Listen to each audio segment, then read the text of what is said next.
You're standing in the courtyard of Westminster Palace on a cold February morning in 1542, watching as servants drape black cloth over the stone walls. The air is thick with tension, and whispers ripple through the crowd of nobles gathered in their finest mourning attire. In the center of the courtyard, carpenters are hammering together a wooden scaffold, each blow echoing off the ancient stones like a death knell. This isn't just any execution you're witnessing. This is the beheading of a queen. Catherine Howard, fifth wife of Henry VIII, is about to pay the ultimate price for her alleged crimes. But as you watch the preparations unfold, you realize something that chills your blood more than the winter wind. This isn't unusual. This isn't shocking. This is just Tuesday in medieval Europe, where queens, the most powerful women in the realm, faced punishment so brutal, so creative in their cruelty that they would make hardened criminals weep. What you're about to discover isn't just another tale of medieval brutality. It's the hidden story of how absolute power could transform justice into vengeance, law into personal vendetta, and punishment into an art form designed to destroy not just the body, but the very soul of those who dared to cross their kings. The women whose stories we'll explore today weren't just victims of their time. They were casualties of a system that viewed queens as both sacred and expendable, divine and utterly disposable. Before diving into these forgotten stories of survival and suffering, if you enjoy learning about the hidden truths of history, consider hitting that like button and subscribing for more content like this. And please comment below to let me know where you're listening from. I find it incredible that we're exploring these ancient stories together from different parts of the world, connected across time and space by our shared curiosity about the past. The medieval world operated on a twisted logic that modern minds struggle to comprehend. Queens weren't just women who happened to marry kings. They were living symbols of political alliances, walking embodiments of divine right, and breathing insurance policies for dynastic survival. But this sacred status came with a terrible price. When a queen fell from grace, she didn't just lose her position or her wealth. She became the target of punishment specifically designed to erase her from history itself, to make an example so terrifying that future queens would think twice before stepping out of line. The methods used to punish these women reveal the darkest aspects of medieval justice. These weren't quick deaths or simple imprisonments. These were elaborate rituals of destruction, carefully choreographed to maximize both physical agony and psychological terror. The executioners weren't just ending lives, they were creating warnings, sending messages that would echo through the corridors of power for generations. Our first shocking method of punishment was burning at the stake, a fate specifically reserved for queens accused of heresy or treason. While men convicted of high treason faced hanging, drawing, and quartering, women were subjected to what medieval law considered a more decent form of execution. The irony is breathtaking. Being burned alive was considered the modest option, the punishment that preserved a woman's dignity while destroying her body in the most agonizing way possible. The process began long before the flames were lit. The condemned queen would be stripped of her royal garments and dressed in a simple shift, her hair cropped short to prevent it from catching fire too quickly. This preliminary humiliation was deliberate, stripping away the external symbols of her authority before destroying the woman herself. She would then be led through the streets in a cart, allowing the common people to witness the fall of someone who had once been untouchable. The actual execution was a masterpiece of calculated cruelty. The queen would be chained to a tall wooden post, surrounded by bundles of wood and straw that had been carefully arranged to burn slowly. The executioners were skilled craftsmen who understood exactly how to build a fire that would cause maximum suffering. Too much kindling meant a quick death from smoke inhalation, a mercy that was not the point. Too little meant the flames wouldn't reach high enough to kill efficiently. The perfect fire would burn hot enough to cause excruciating pain, but slowly enough to prolong the agony for as long as possible. But perhaps the most horrifying aspect wasn't the physical pain, it was the spiritual terror. Medieval people believed that burning the body prevented resurrection, that the complete destruction of physical remains meant eternal damnation. For a queen who had been raised to believe in her divine right to rule, this represented not just death, but the annihilation of her very soul. The flames didn't just consume her body. They consumed her hope of salvation, her belief in her own righteousness, her connection to the divine power that had once made her untouchable. The crowds that gathered to watch these executions weren't just seeking entertainment. They were participating in a ritual of power, witnessing the complete destruction of someone who had once commanded their obedience. The smoke that rose from the pyre carried with it the message that no one, no matter how high their station, was beyond the reach of royal justice. Queens who had once held the power of life and death over their subjects now screamed and writhed as their own lives were taken in the most public and degrading way possible. The second method of punishment was beheading, considered the most merciful form of execution for royalty, yet still capable of becoming a nightmare of incompetence and deliberate cruelty. The theory was simple. A single clean stroke of a sharp blade would sever the head from the body, causing instant death. The reality was often far more horrifying. The quality of the execution depended entirely on the skill of the executioner and the sharpness of his blade. A competent headsman with a well-maintained sword could indeed provide a relatively quick death, but incompetent executioners, dull blades, or deliberate sabotage could turn a beheading into a prolonged torture session that lasted for agonizing minutes.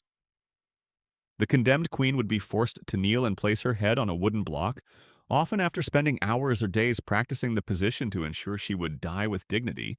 The psychological torture began long before the blade fell. Queens awaiting execution would be awakened before dawn, given time to pray and prepare themselves, and then led to the scaffold in full view of assembled nobles and commoners. The walk to the execution site was a final parade of humiliation, a last opportunity for the crowd to witness the fall of someone who had once been their sovereign.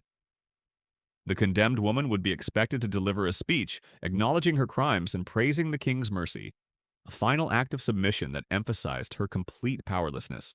The actual moment of execution was designed to be both spectacle and warning. The queen would kneel, place her head on the block, and wait for the executioner to end her life. But even this final moment could be corrupted by incompetence or malice. Nervous executioners might hesitate, allowing terror to build. Inexperienced headsmen might require multiple blows to complete the task. In some cases, the first stroke would only partially sever the head, leaving the victim conscious and in agony while the executioner prepared for a second attempt. The aftermath of a beheading was as carefully orchestrated as the execution itself. The head would be displayed to the crowd as proof of the queen's death, sometimes held up by the hair in a gruesome trophy presentation. The body would be quickly removed and prepared for burial, but not before every trace of blood was scrubbed away and every item touched by the condemned was burned or destroyed. The goal was to eliminate all physical evidence of the queen's existence, to erase her from the world as completely as possible. What made these executions particularly cruel was the way they perverted the very ceremonies that had once elevated these women to power. The same crowds that had cheered their coronations now gathered to watch their deaths. The same nobles who had once bowed before them now witnessed their final humiliation. The same religious rituals that had blessed their marriages and crowned them queens now prepared them for execution. The entire system that had created their power was turned against them with surgical precision. The third method of punishment was imprisonment, but not the comfortable confinement we might imagine for royalty. Medieval imprisonment for queens was designed to break their spirits long before it broke their bodies. These weren't luxurious tower rooms with servants and fine food. These were carefully crafted psychological torture chambers where former queens were stripped of everything that had once defined their identity. The process began with the confiscation of all royal privileges. The queen would be moved from her sumptuous apartments to a stark cell, often in a remote castle or fortress where she would be cut off from all contact with the outside world. Her servants would be dismissed, her jewels confiscated, her fine clothes replaced with rough peasant garments. The transformation was deliberately jarring. A woman who had once commanded armies and influenced policy was reduced to the status of a common prisoner. The psychological impact of this degradation was devastating.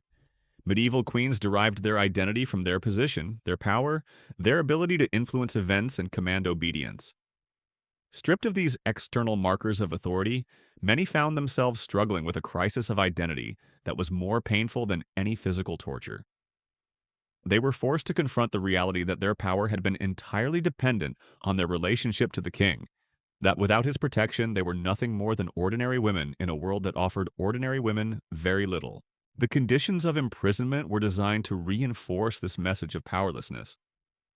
The queen would be given minimal food, often of poor quality, just enough to keep her alive, but not enough to maintain her health or strength. Her cell would be cold, damp, and uncomfortable, lacking the luxuries she had once taken for granted. She would be denied books, writing materials, or any form of entertainment that might help her maintain her sanity during the long months or years of confinement. But perhaps the cruelest aspect of imprisonment was the uncertainty. Unlike execution, which provided a definite end to suffering, imprisonment offered no clear timeline for release. The queen might be held for months, years, or even decades, never knowing whether her captivity would end in freedom, exile, or death. This uncertainty created a constant state of anxiety that was more psychologically damaging than any physical punishment could have been. The isolation was particularly brutal for women who had been accustomed to constant companionship and activity.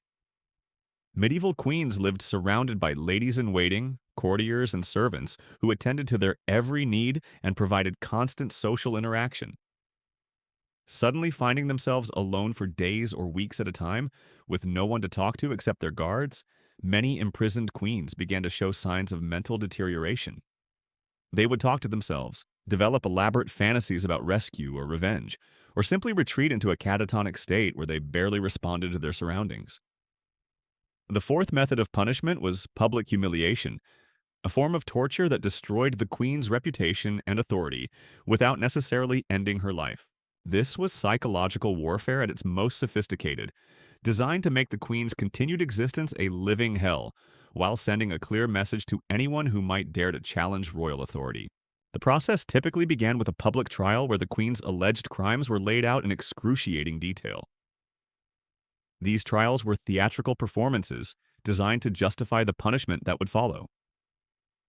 The queen would be forced to stand before a court of her former subjects while judges recited a litany of her supposed sins. The charges might include adultery, treason, heresy, or simply failing to produce a male heir, whatever justification the king needed to rid himself of an inconvenient wife. The public nature of these trials was crucial to their effectiveness as punishment. The queen, who had once sat on a throne receiving the homage of nobles, was now forced to stand in the dock like a common criminal. The courtiers who had once competed for her favor now watched her humiliation with the morbid fascination of spectators at a gladiatorial contest. The transformation from revered sovereign to despised prisoner was complete and irreversible. Following the trial, the queen might be subjected to various forms of public shaming, designed to destroy whatever remained of her dignity and authority. She might be forced to walk through the streets wearing a sign listing her crimes, or to stand in the pillory where common people could throw rotten food and insults at her. These punishments were specifically designed to invert the normal social hierarchy, allowing the lowest members of society to abuse someone who had once been their superior. The psychological impact of this reversal of fortune was devastating. Medieval queens were raised from birth to believe in their divine right to rule, their inherent superiority over common people. To be subjected to abuse and mockery from those they had once commanded was a form of spiritual death that preceded and often exceeded any physical punishment. Many queens who survived public humiliation never fully recovered their sense of self-worth or their ability to function in society. The fifth method of punishment was torture, the systematic infliction of pain designed to extract confessions, gather information, or simply inflict suffering as retribution for perceived crimes. Medieval torture was a sophisticated art form with specialized practitioners who understood exactly how to maximize pain while keeping the victim alive and conscious. The tools of torture were as varied as they were horrifying. The rack stretched the victim's body until joints dislocated and limbs separated. The thumbscrew applied crushing pressure to delicate finger bones. The Iron Maiden enclosed the victim in a coffin lined with spikes that would pierce the flesh without immediately causing death. Each device was designed to create specific types of agony, allowing torturers to tailor their methods to the particular information they sought or the particular message they wanted to send. For queens, torture carried additional layers of humiliation beyond the physical pain. These women had lived lives of luxury and comfort, their bodies tended by servants and protected from any form of discomfort. To be stripped naked and subjected to mechanical devices designed to cause pain represented a complete inversion of their previous existence. The contrast between their former pampered state and their current agony was itself a form of psychological torture. The process of torture was deliberately extended to maximize both physical and psychological impact. The victim would be shown the instruments that would be used on her, allowing terror to build before the actual pain began. The torturer would explain in detail what each device would do to her body, how much pain she could expect, and how long the process would continue. This psychological preparation was often more effective than the physical torture itself in breaking the victim's will. The questions asked during torture were often less important than the process itself. The goal wasn't necessarily to extract accurate information, but to demonstrate the complete powerlessness of the victim. A queen who had once commanded armies and influenced policy was reduced to begging for mercy from a common torturer. The reversal of power relationships was complete and absolute. The physical damage caused by torture was often permanent, leaving victims crippled or disfigured for life. But the psychological damage was typically even more severe. Queens who survived torture often displayed symptoms that modern psychology would recognize as post-traumatic stress disorder. They would suffer from nightmares, anxiety attacks, and an inability to trust other people. The confident, commanding women who had once ruled kingdoms were replaced by broken individuals who jumped at shadows and cowered at the slightest threat. These 5 methods of punishment, burning, beheading, imprisonment, public humiliation, and torture, represent only the beginning of the systematic cruelty that medieval queens faced when they fell from grace. Each method was designed not just to punish the individual woman, but to send a clear message to anyone who might dare to challenge royal authority. The spectacle of a queen's suffering served as a warning that no one, regardless of their station or their previous power, was beyond the reach of royal justice. The women who endured these punishments were not abstract historical figures, but real people with hopes, fears, and dreams. They had once been daughters, wives, and mothers before they became queens. They had experienced love, joy, and ambition before they experienced terror, pain, and despair. Their stories remind us that behind every historical narrative of political intrigue and royal drama, there are individual human beings whose suffering deserves to be remembered and understood. The legacy of these punishments extends far beyond the medieval period. The systematic destruction of powerful women served as a template for later forms of political repression and gender-based violence. The techniques developed to break queens were refined and adapted for use against other categories of inconvenient women throughout history. The message that no woman, regardless of her power or position, was safe from male authority has echoed through the centuries and continues to influence gender relations today. But there are 5 more shocking methods of punishment that await our exploration. Methods so cruel, so systematically designed to destroy the human spirit, that they make what we've already discussed seem almost merciful by comparison. The medieval world's capacity for cruelty was matched only by its creativity in devising new forms of suffering.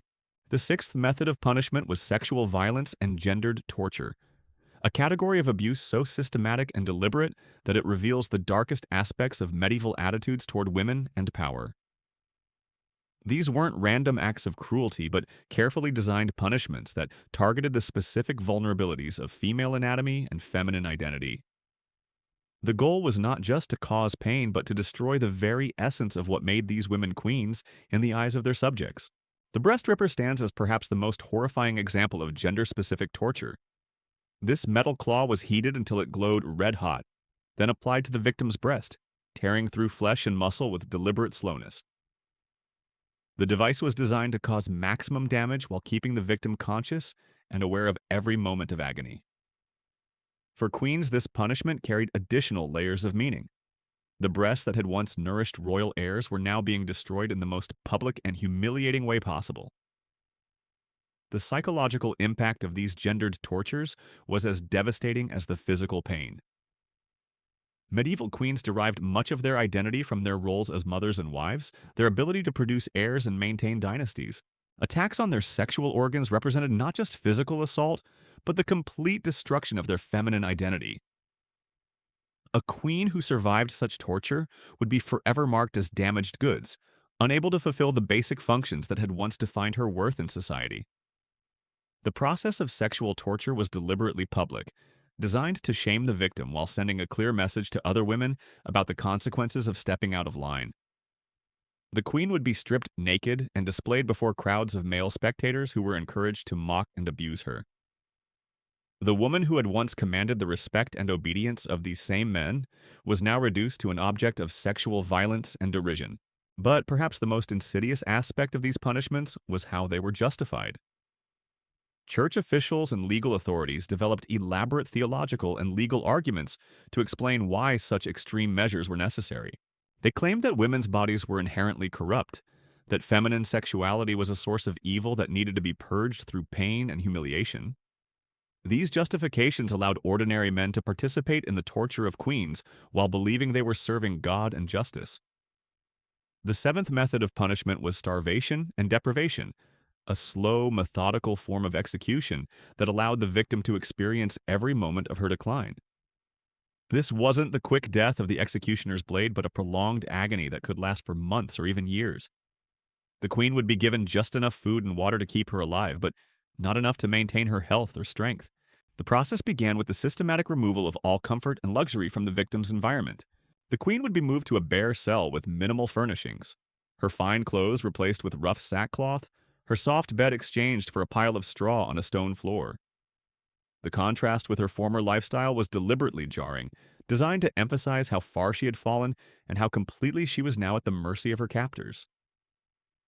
The daily routine of starvation was a carefully orchestrated torture. The queen would be awakened each morning with the faint hope that today might bring more food, better treatment, or news of her release. Instead, she would receive the same meager portion of thin gruel and stale bread that had sustained her the day before.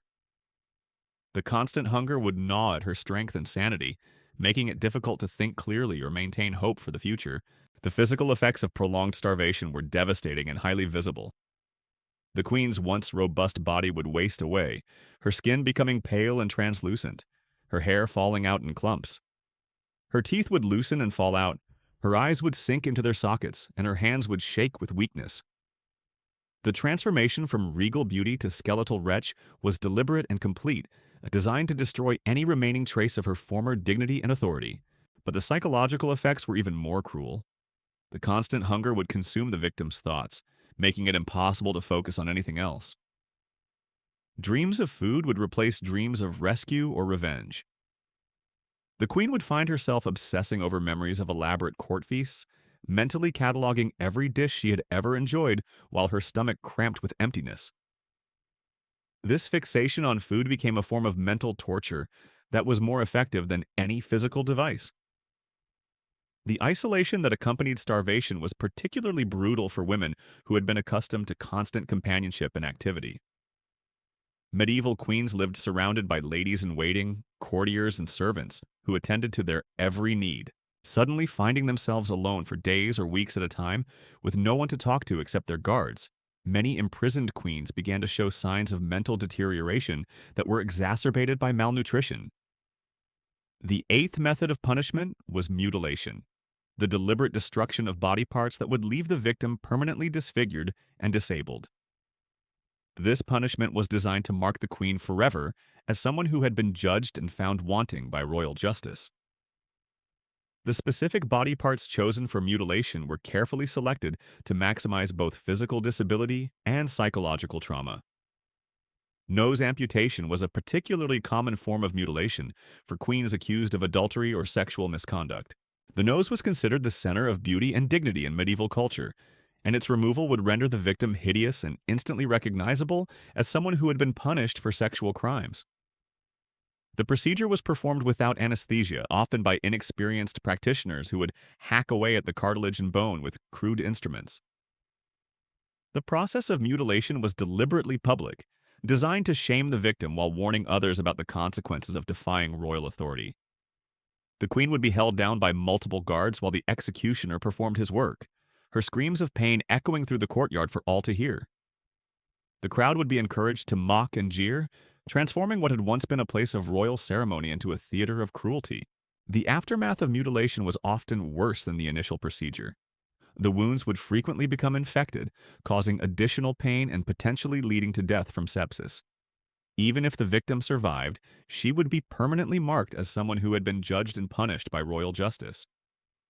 The missing nose, severed fingers, or branded forehead would serve as a constant reminder of her fall from grace and her complete powerlessness in the face of royal authority. The psychological impact of mutilation was particularly devastating for queens, who had been raised to believe in their own beauty and dignity. Medieval royalty placed enormous emphasis on physical appearance as a reflection of inner worth and divine favor. To be deliberately disfigured was to be marked as someone who had lost God's blessing and the king's protection. The queen would be forced to live the rest of her life as a walking reminder of royal justice and her own failure. The ninth method of punishment was forced exposure to the elements, a form of torture that used nature itself as an instrument of suffering. The queen would be stripped naked and chained to a post in the courtyard, exposed to rain, snow, sun, and wind without any protection or shelter. This punishment was designed to strip away not just clothing, but all pretense of dignity and humanity. The process began with the ceremonial removal of all royal garments and jewelry. The queen would be forced to stand before a crowd of spectators while servants stripped away every symbol of her former status. The fine silks and precious metals that had once marked her as royalty would be replaced by iron chains and naked flesh. The transformation from regal splendor to animal vulnerability was complete and irreversible. The physical effects of exposure were both immediate and long-lasting. The victim's skin would burn in the sun, freeze in the cold, and develop sores from constant contact with rough stone and metal. Rain would soak her to the bone, while wind would strip away what little body heat she could generate. The constant discomfort would make sleep impossible, leading to hallucinations and mental breakdown that were as much a part of the punishment as the physical suffering. The psychological torture of exposure was particularly acute for women who had been raised in luxury and comfort. Medieval queens lived their entire lives surrounded by servants who attended to their every need, ensuring that they never experienced discomfort or indignity. To be suddenly stripped naked and left helpless in a public courtyard represented a complete inversion of their previous existence. The woman who had once commanded armies and influenced policy was reduced to a shivering animal begging for mercy from her tormentors. The crowds that gathered to watch these punishments were not passive observers but active participants in the torture. They would throw refuse at the exposed queen, shout insults and accusations, and generally treat her as a source of entertainment rather than a human being in distress. The spectacle of a naked, helpless queen became a form of public theater that reinforced social hierarchies while providing vicarious revenge for anyone who had ever felt oppressed by royal authority.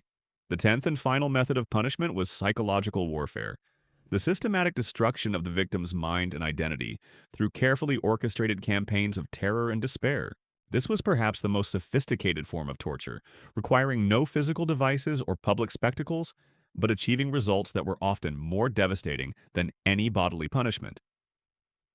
The process began with the complete isolation of the queen from all sources of comfort and support.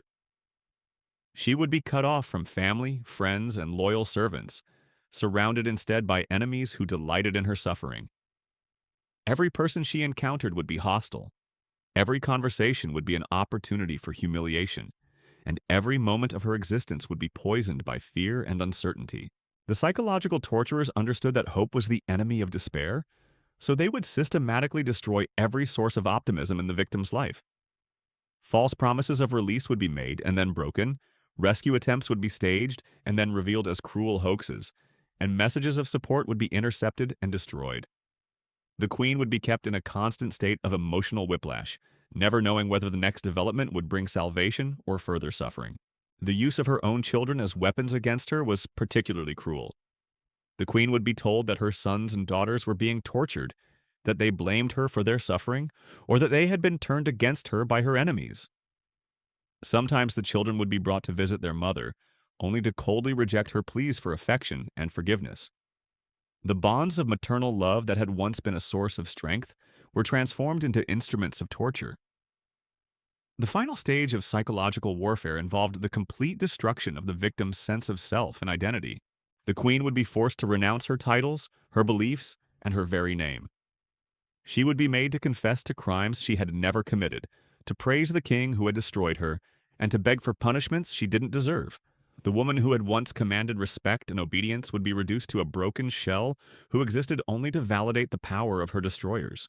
These 10 methods of punishment reveal the systematic nature of medieval cruelty and the particular vulnerability of women in positions of power. Each technique was designed not just to punish individual queens, but to send a clear message to anyone who might dare to challenge royal authority. The spectacle of a queen's suffering served as a warning that no one, regardless of their station or their previous power, was beyond the reach of royal justice. The legacy of these punishments extends far beyond the medieval period, serving as a template for later forms of political repression and gender-based violence. The techniques developed to break queens were refined and adapted for use against other categories of inconvenient women throughout history. The message that no woman, regardless of her power or position, was safe from male authority has echoed through the centuries and continues to influence gender relations today. But understanding these punishments is only the beginning of comprehending the full scope of medieval cruelty toward women in power. The individual stories of the queens who endured these torments reveal the human cost of political ambition and the terrible price of challenging established authority. Their suffering serves as a reminder that behind every historical narrative of political intrigue and royal drama, there are real people whose pain deserves to be remembered and understood. The women who faced these punishments were not abstract historical figures, but flesh and blood human beings who experienced terror, agony, and despair. They had once been daughters who played in palace gardens, wives who felt love and passion, mothers who nursed their children and sang them lullabies. Their transformation from beloved family members to tortured prisoners reveals the arbitrary nature of power and the fragility of human dignity in the face of systematic cruelty.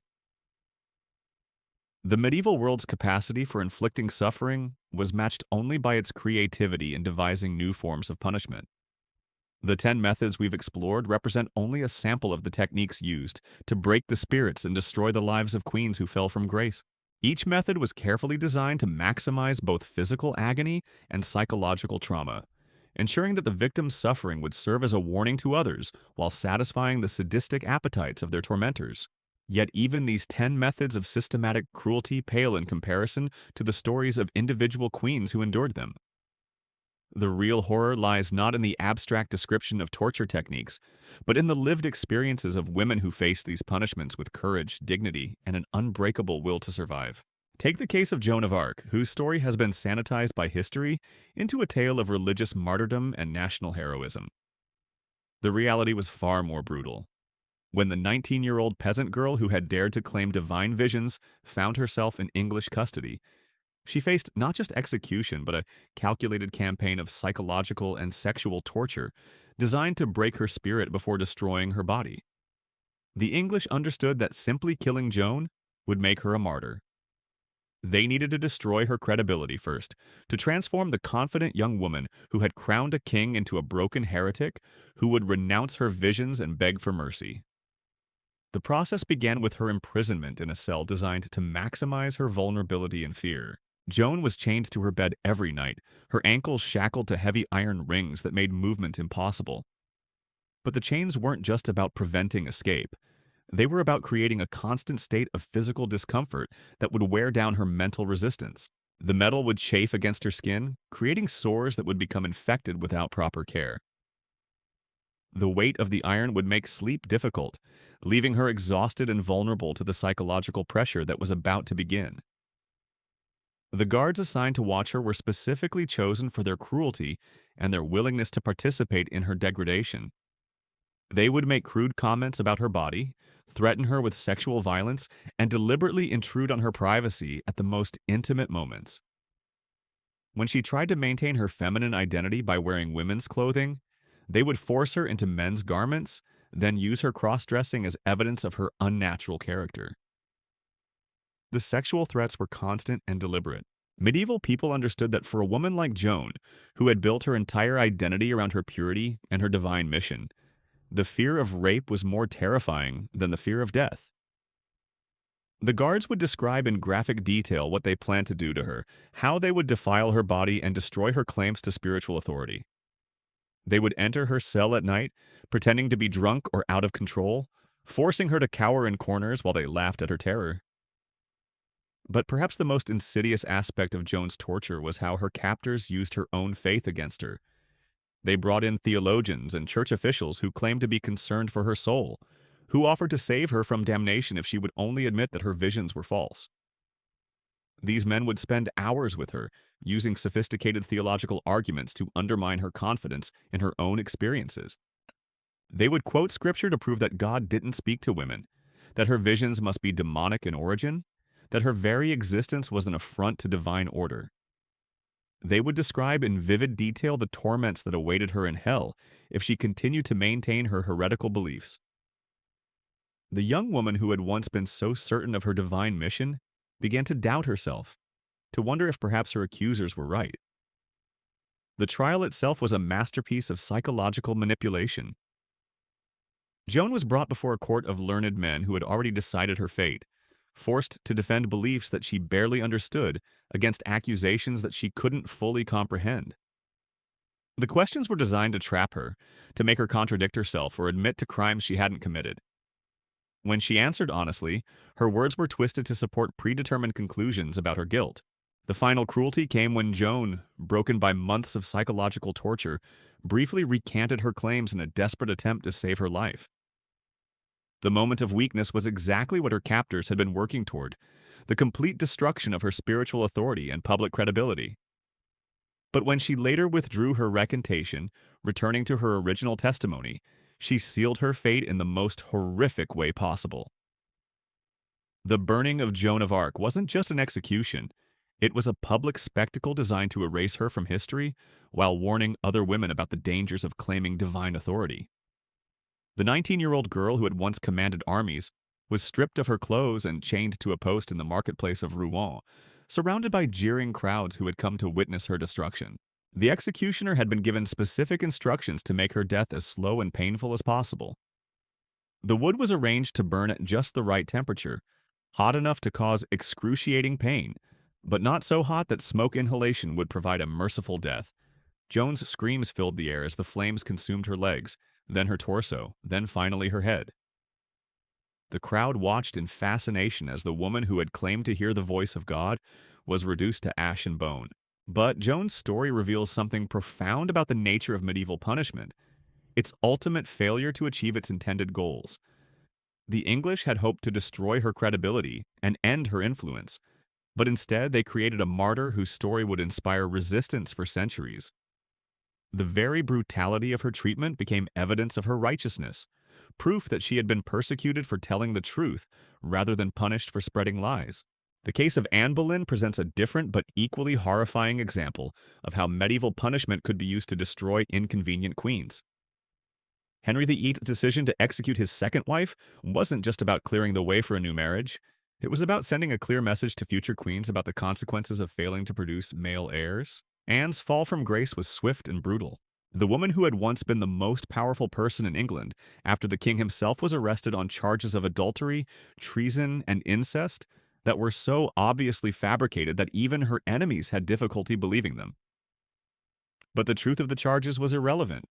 What mattered was the spectacle of her destruction and the message it would send to other women who might dare to challenge royal authority. The process of Anne's destruction began with her isolation from all sources of support. She was arrested at Greenwich Palace and immediately taken to the Tower of London, where she was held in the same apartments she had once occupied before her coronation. The irony was deliberate. The rooms that had once been prepared for her triumph were now the setting for her humiliation and terror. Anne was denied access to her daughter Elizabeth, her friends, and even her own servants. The women assigned to attend her were specifically chosen for their hostility and their willingness to report on her every word and action. She was surrounded by enemies who delighted in her fall, who reminded her constantly of how far she had fallen and how completely she was now at their mercy. The psychological torture was as systematic as it was cruel. Anne was told that her lovers had confessed to their crimes and implicated her in their testimony. She was shown evidence of her alleged infidelities that had been carefully fabricated to appear authentic. She was forced to listen to detailed descriptions of her supposed crimes, to hear herself described as a whore and a traitor by men who had once competed for her favor. The trial itself was a foregone conclusion, but the process was designed to maximize Anne's humiliation while providing legal justification for her execution. She was forced to stand before a court of her former admirers and allies, men who had once praised her beauty and intelligence but now condemned her as a monster of depravity. The charges were read in graphic detail, describing her alleged sexual encounters with multiple men in language designed to destroy any remaining shred of her reputation. Anne's response to her treatment reveals the strength of character that had once made her a formidable queen. She maintained her innocence throughout the proceedings, refusing to confess to crimes she hadn't committed, even when confession might have saved her life. She faced her accusers with dignity and courage, turning her trial into a platform for her own defense rather than simply accepting her fate. The execution itself was designed to be as merciful as possible, not out of compassion for Anne, but to minimize the scandal of executing a queen. Henry imported a skilled swordsman from France to ensure that the beheading would be quick and clean, avoiding the botched executions that had marked other royal punishments. But even this mercy was tainted by cruelty. Anne was forced to wait for days while the executioner traveled from France, knowing that each sunrise might be her last.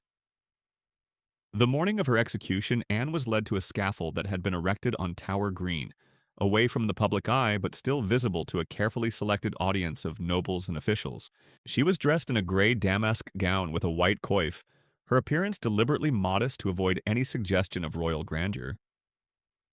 The woman who had once worn cloth of gold and precious jewels was reduced to the simple dress of a condemned prisoner. Anne's final speech was a masterpiece of controlled defiance. She praised Henry's mercy while subtly maintaining her innocence, speaking words that could be interpreted as either submission or subtle accusation depending on the listener's perspective. She knelt at the block with perfect composure, her head severed with a single stroke of the executioner's sword. The crowd watched in silence as the queen's blood stained the straw beneath the scaffold. But Anne's death, like Joan's, ultimately failed to achieve its intended purpose. Henry had hoped to erase her from history and legitimize his new marriage, but instead he created a martyr whose story would haunt the Tudor dynasty for generations. The brutality of her treatment became evidence of Henry's tyranny rather than his justice, and her daughter Elizabeth would later use her mother's memory as a source of strength and legitimacy. The story of Mary, Queen of Scots, reveals how medieval punishment techniques evolved, but retained their essential cruelty even as they became more sophisticated. Mary's execution in 1587 was the culmination of 19 years of imprisonment, a slow-motion destruction that combined physical confinement with psychological torture in ways that would have been impossible in earlier centuries. Mary's captivity began when she fled Scotland and sought refuge in England, expecting protection from her cousin Elizabeth II. Instead, she found herself trapped in a web of political intrigue that would consume the rest of her life. Elizabeth couldn't release her without legitimizing her claims to the English throne, but she couldn't execute her without setting a dangerous precedent for the treatment of anointed monarchs. The solution was a form of imprisonment that was designed to break Mary's spirit while maintaining the fiction that she was an honored guest rather than a prisoner. She was moved from castle to castle, never allowed to settle or establish roots, always surrounded by guards who were instructed to treat her with formal courtesy while denying her any real freedom or autonomy. The psychological torture was subtle but relentless. Mary was allowed to maintain some of the trappings of royalty, fine clothes, a small household, the ability to correspond with foreign courts, but these privileges were constantly threatened and frequently withdrawn. She lived in a state of constant uncertainty, never knowing when her conditions might improve or deteriorate, always aware that her life hung by the slenderest of threads. The physical conditions of her imprisonment were designed to slowly destroy her health, while maintaining plausible deniability about deliberate mistreatment. The castles where she was held were cold, damp, and unhealthy, chosen specifically for their ability to weaken her constitution without appearing to be instruments of torture. The food was adequate but monotonous, the exercise limited, the medical care minimal. Mary's correspondence reveals the gradual erosion of her physical and mental health over the years of her captivity. She developed rheumatism, digestive problems, and chronic pain that were almost certainly exacerbated by her living conditions. More significantly, she showed signs of depression and anxiety that grew worse as the years passed and her hopes for release faded. The final phase of Mary's punishment began when she was implicated in the Babington Plot, a conspiracy to assassinate Elizabeth and place Mary on the English throne. The evidence against her was largely circumstantial, but it provided Elizabeth with the legal justification she needed to order her cousin's execution. The trial was conducted with all the formalities of legal procedure, but the outcome was predetermined. Mary's execution was designed to be both a spectacle and a warning. The Great Hall of Fotheringhay Castle was transformed into a theater of royal justice, with a black-draped scaffold dominating the center of the room. Mary was brought in wearing a black velvet dress with a white veil, her appearance deliberately chosen to evoke both mourning and martyrdom. The execution itself was a botched affair that revealed the continued brutality underlying even the most formal legal proceedings. The executioner was nervous and inexperienced, requiring 3 blows to sever Mary's head completely. The first strike missed entirely, hitting the back of her head instead of her neck.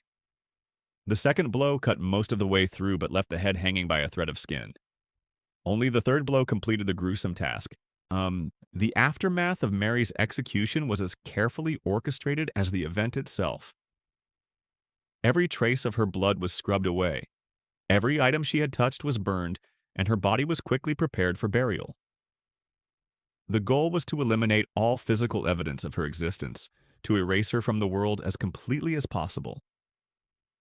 But like the other queens whose stories we've examined, Mary's death ultimately failed to achieve its intended purpose. Instead of ending her influence, it transformed her into a martyr, whose memory would inspire Catholic resistance for generations. The pattern that emerges from these individual stories is one of systematic cruelty designed to destroy not just the physical body, but the very essence of queenship itself. Each punishment was carefully crafted to strip away the external symbols of royal authority, while attacking the internal sources of strength and dignity that had once made these women formidable rulers. The medieval world's understanding of punishment was fundamentally different from our own. These weren't simply methods of execution or imprisonment, but elaborate rituals designed to restore cosmic order by destroying those who had disrupted it. The queen who had failed in her duties, who had challenged male authority, or who had simply become inconvenient was seen as a source of chaos that needed to be eliminated in the most complete way possible. The public nature of these punishments was crucial to their effectiveness. The crowds that gathered to witness the destruction of queens weren't just seeking entertainment. They were participating in a collective ritual that reinforced social hierarchies and reminded everyone of their place in the cosmic order. The spectacle of a queen's suffering served as a warning to other women about the consequences of ambition, while providing vicarious revenge for anyone who had ever felt oppressed by royal authority. But perhaps the most disturbing aspect of these punishments was how they were justified by the very institutions that should have protected their victims. The Church provided theological arguments for the necessity of destroying heretical queens. The legal system created elaborate procedures for condemning innocent women, and the medical profession developed sophisticated techniques for maximizing suffering while maintaining the appearance of legitimate treatment. The legacy of these medieval punishments extends far beyond the historical period in which they occurred. The techniques developed to break queens were refined and adapted for use against other categories of inconvenient women throughout history. The message that no woman, regardless of her power or position, was safe from male authority has echoed through the centuries and continues to influence gender relations today. The systematic nature of this cruelty reveals something profound about the medieval understanding of power and gender. Queens weren't just individual women who happened to hold political authority. They were symbols of a natural order that placed men above women and kings above subjects. When a queen challenged this order, either through her actions or simply through her existence, she threatened the entire structure of medieval society. The response to this threat was not just punishment, but annihilation. The complete destruction of the queen's physical body, her reputation, her memory, and her influence. The goal was to erase her from history so completely that future generations would never know she had existed, let alone that she had once wielded power that rivaled or exceeded that of kings. Yet despite the systematic nature of this cruelty, many of the queens who faced these punishments found ways to resist, to maintain their dignity, and to preserve some essence of their identity, even in the face of overwhelming opposition. Their stories of courage, resilience, and defiance in the darkest circumstances serve as reminders that the human spirit can endure even the most sophisticated attempts to destroy it. The women whose stories we've explored today were not just victims of medieval cruelty, but active participants in their own histories. They made choices, fought back when they could, and faced their fates with a courage that transcended the circumstances of their time. Their suffering was real and horrible, but their strength was equally real and equally important to remember. As we reflect on these 10 shocking methods of punishment and the individual stories of the queens who endured them, we must remember that behind every historical narrative of political intrigue and royal drama, there are real people whose experiences deserve to be understood and honored. The medieval world's capacity for cruelty was matched only by its capacity for producing individuals who could transcend that cruelty through their courage, dignity, and refusal to be broken by circumstances beyond their control. The shocking punishments faced by medieval queens reveal not just the brutality of their era, but the eternal human struggle between power and justice, between authority and dignity, between the forces that seek to destroy and the spirit that refuses to be destroyed. Their stories continue to resonate today because they speak to fundamental truths about human nature and the price of challenging established power structures. These women paid the ultimate price for their ambition, their independence, or simply their inconvenience to the men who held ultimate authority over their lives. But in their suffering, they also demonstrated the indomitable nature of the human spirit and the power of individual courage to transcend even the most systematic attempts at destruction. Their legacy is not just one of victimhood, but of resistance, not just of suffering, but of dignity maintained in the face of overwhelming cruelty. The echoes of their screams still reverberate through the stone corridors of history, but perhaps what's most chilling is how these punishments were refined over centuries into something approaching an art form. The medieval world didn't just stumble into cruelty, it perfected it, creating a systematic approach to breaking the human spirit that would make modern torturers weep with envy. What we've explored today represents more than just historical curiosity. These 10 methods of punishment reveal a fundamental truth about power that transcends the medieval period, that those who hold absolute authority will use any means necessary to maintain it, and that women who dare to challenge that authority face consequences designed not just to destroy them, but to erase the very possibility that other women might follow their example. The sophistication of these punishments is what makes them truly terrifying. These weren't random acts of violence committed in moments of rage, but carefully planned campaigns of destruction that could last for years or even decades. The medieval world understood something that modern societies often forget, that the most effective way to control a population is not through quick executions or simple imprisonment, but through the creation of fear so profound that it becomes part of the cultural DNA. Each method we've examined was designed to attack a different aspect of human dignity and identity. Burning at the stake destroyed the body while damning the soul. Beheading stripped away the head that had once worn a crown. Imprisonment isolated the victim from everything that had given her life meaning. Public humiliation destroyed reputation and social standing. Torture broke the will through systematic pain. Sexual violence attacked feminine identity at its core. Starvation wore down physical strength and mental clarity. Mutilation left permanent marks of shame and defeat. Exposure reduced the victim to animal vulnerability. And psychological warfare destroyed the very sense of self that made resistance possible. The cumulative effect of these punishments was to create a climate of terror that extended far beyond their immediate victims. Every woman in the medieval world, from the highest noble to the lowest peasant, understood that stepping out of line could result in consequences too horrible to imagine. The spectacle of a queen's suffering served as a warning that no one, regardless of their previous power or position, was safe from male authority. But perhaps the most disturbing aspect of these punishments was how they were integrated into the normal functioning of medieval society. These weren't aberrations or exceptions to the rule, they were the rule. The church blessed them, the law sanctioned them, and the people celebrated them.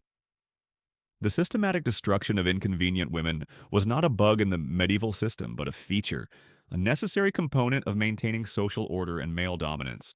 The techniques developed to break medieval queens became templates that were refined and adapted for use against other categories of threatening women throughout history. The witch trials of the early modern period, the persecution of political dissidents and authoritarian regimes, and even modern forms of gender-based violence all bear the fingerprints of medieval punishment methods. The fundamental logic remains the same. Women who challenge authority must be destroyed so completely that their very existence becomes a warning to others. Yet, for all their sophistication and cruelty, these punishments ultimately failed to achieve their intended purpose. Instead of eliminating the threat posed by powerful women, They created martyrs whose stories would inspire resistance for centuries. Joan of Arc's burning made her a symbol of French nationalism and religious devotion. Anne Boleyn's execution haunted the Tudor dynasty and legitimized her daughter's claim to greatness. Mary, Queen of Scots' beheading transformed her into a Catholic martyr whose memory fueled centuries of resistance to English rule. The medieval world's capacity for cruelty was matched only by its inability to understand that brutality breeds resistance rather than submission. Each spectacular punishment was intended to end a threat, but instead it created new threats, new sources of inspiration for future generations of women who would dare to challenge male authority. The very extremity of these punishments became evidence of their victims' importance, proof that these women had been powerful enough to require such elaborate methods of destruction. The individual stories of courage and resistance that emerge from these tales of systematic cruelty remind us that the human spirit is ultimately unbreakable. These women faced circumstances that would destroy most modern people, yet many of them maintained their dignity, their principles, and their sense of self, even in the face of overwhelming opposition. Their strength wasn't superhuman, it was profoundly human, arising from the same sources of courage and resilience that exist in all of us. The legacy of these medieval punishments extends far beyond the historical period in which they occurred. The attitudes and techniques they embodied continue to influence how societies treat women who dare to challenge established power structures. The message that no woman, regardless of her achievements or position, is safe from systematic destruction remains relevant in a world where powerful women still face unique forms of persecution and violence. Understanding these punishments is crucial not just for historical knowledge, but for recognizing the patterns that continue to shape our world today. The medieval queens who faced these torments were not abstract historical figures, but real women whose experiences reveal timeless truths about power, gender, and the human capacity for both cruelty and courage. Their stories deserve to be remembered not as curiosities from a distant past, but as warnings about the eternal human tendency to destroy what we cannot control. The 10 shocking methods of punishment we've explored today represent only a fraction of the systematic cruelty that medieval queens faced when they fell from grace. Each method was designed to attack a different aspect of human dignity, creating a comprehensive system of destruction that left no aspect of the victim's identity intact. The sophistication of these techniques reveals a level of calculated malice that transcends simple brutality and approaches the realm of psychological warfare. But perhaps the most important lesson from these stories is that even the most systematic attempts at destruction can fail when they encounter the unbreakable nature of the human spirit. The medieval world created punishments designed to erase these women from history, but instead their stories have survived to inspire and warn future generations. Their suffering was real and horrible, but their courage was equally real and equally important to remember. As we close this dark chapter of history, we must honor the memory of these women by ensuring that their stories are never forgotten. They paid the ultimate price for their ambition, their independence, or simply their inconvenience to the men who held power over their lives. But in their suffering, they also demonstrated that no amount of systematic cruelty can completely destroy the human capacity for dignity, courage, and resistance. The medieval world is gone, but the forces that created these punishments remain active in our own time. The struggle between power and justice, between authority and human dignity, continues in new forms with new victims. The shocking punishments faced by medieval queens serve as both historical record and contemporary warning, reminding us that the price of freedom is eternal vigilance against those who would use systematic cruelty to maintain their control over others. Their screams have long since faded, but their courage echoes through the centuries, inspiring each new generation of women who dare to challenge the limits placed upon them by societies that fear their power. In remembering their stories, we honor not just their individual suffering, but the eternal human struggle for dignity, justice, and the right to exist without fear of systematic destruction. The medieval world created these punishments to end the threat posed by powerful women, but instead they created something far more dangerous: the memory of women who refused to be broken, who maintained their humanity in the face of inhuman treatment, and who proved that no amount of systematic cruelty can completely destroy the human spirit. Their legacy is not one of victimhood, but of resistance, not of defeat, but of ultimate triumph over the forces that sought to erase them from history. Today, as we face new forms of systematic oppression and gender-based violence, the stories of these medieval queens remind us that courage is not the absence of fear, but the decision to maintain one's humanity despite overwhelming opposition. They show us that dignity is not something that can be taken away, but something that must be surrendered, and that the human spirit, when faced with the choice between submission and destruction, can choose a third path, the path of defiant resistance that transcends both life and death. The shocking punishments faced by medieval queens were designed to terrify, to control, and to destroy. But in the end, they achieved something their creators never intended. They created a legacy of courage that continues to inspire and strengthen those who face oppression in our own time. Their stories are not just historical curiosities, but living testaments to the unbreakable nature of the human spirit and the ultimate futility of trying to destroy what cannot be conquered.